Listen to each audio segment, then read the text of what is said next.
Ah bah c'est ma mère. C'est ma mère et c'est oui oui. Donc ma mère a toujours poussé à la lecture depuis que je suis toute petite. Et le premier livre qu'on m'a offert pour Noël, je me rappelle, je devais avoir 6 ans, je venais d'apprendre à lire, c'était Oui Oui à l'école. J'ai dévoré Oui Oui. Je pense que j'ai toujours eu besoin de vivre dans un monde alternatif.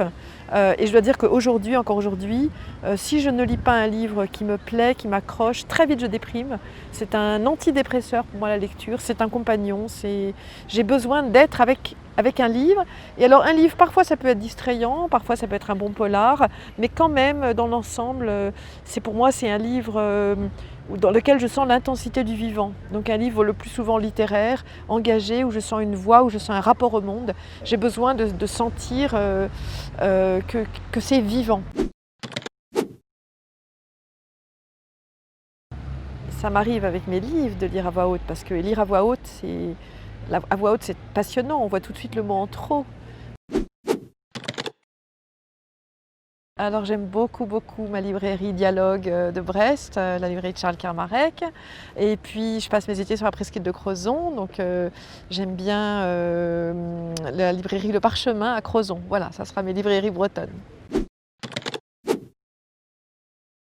Ben, il faut vraiment que j'aime pas le livre, il faut vraiment que je n'aime pas le début. Je commence, je me dis oh là là, oh là là. Et alors parfois je vais voir vers la fin pour voir où ça va, si ça bouge et si ça me donne envie de continuer. Parce qu'il m'arrive aussi de parcourir les livres.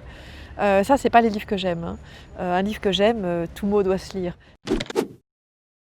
Je glisse dans le sommeil en lisant. Donc je dirais au moins 1 heure le soir au lit.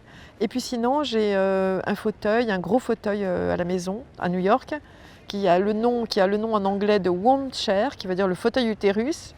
C'est un fauteuil très très confortable et je lis dans ce fauteuil.